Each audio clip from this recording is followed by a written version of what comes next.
This channel does not promote any violent, harmful, or illegal activities. All content provided by this channel is meant for an educational purpose only. এরই মধ্যে একটা গুরুত্বপূর্ণ খবরে নজর রাখবো। এসআইআরের শুনানিতে ডাক। কোচবিহারের হলদিবাড়িতে এক প্রৌঢ়ের মৃত্যুর অভিযোগ সামনে আসছে। নীলেশ্বর আমাদের রিপোর্টারের কাছ থেকে ঠিক জানবো কি ঘটেছে। নীলেশ্বর, দেখো লিমা, এই যে মলিন রায় নামে ভদ্রলোক, তিনি কিন্তু পেশায় ছিলেন একজন ভ্যান চালক, দিনমজুর। তো তাকে তার যে নাম ভোটার তালিকায় তার 2002 সালে তার নাম না থাকলে পরেও 25-এ খসড়া তালিকায় কিন্তু তার নাম ছিল। এরপর তাকে হিয়ারিং এ যখন ডাকা হয়, তিনি কিন্তু মানসিকভাবে কিছুটা ভেঙে পড়েছিলেন এবং তার যেটা জানা যাচ্ছে যে তার কাছে ডকুমেন্ট বলতে কেবলমাত্র ছিল আধার কার্ড এবং তার কাস্ট সার্টিফিকেট।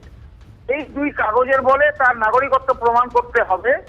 এতেই কিন্তু তিনি ভেঙে পড়েছিলেন। এরপর তিনি হিয়ারিং এ যান।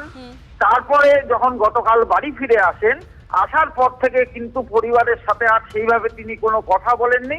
খালি তিনি সারাক্ষণ একটাই কথা বলে যাচ্ছিলেন, এবার কি হবে, এবার কি হবে।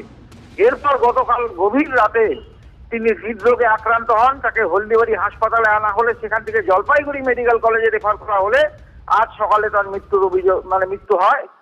এই ঘটনায় কিন্তু প্রচন্ড রকম ভাবে আবার নতুন করে রাজনৈতিক চাপানুতো শুরু হয়েছে। বুঝতে পারছি নীলেশ্বর। হলদিবাড়ি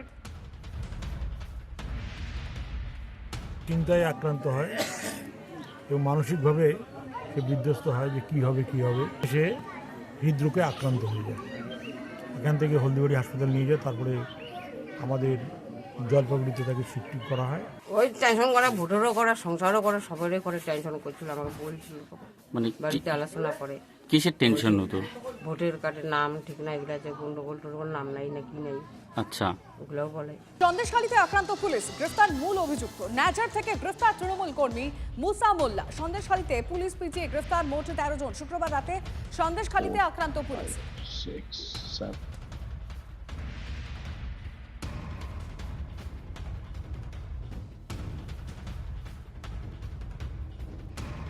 আমি চাইছি যে আমি যার বিরুদ্ধে অভিযোগ করেছিলাম, প্রশাসনের কাছে দরখাস্ত দিয়েছিলাম, তারা রীতিমতো ভালো কাজ করছে এবং প্রশাসনের উপরে আমার দৃঢ় বিশ্বাস আছে ওরা খুব ভালো কাজ করে চলেছে এবং উপযুক্ত ন্যায় শাস্তি ও যতটা পাওয়া উচিত ততটাই দেবে এবং বাকি যে অভিযুক্তগুলো আছে তাদেরকে ধরার জন্য অনুরোধ করব।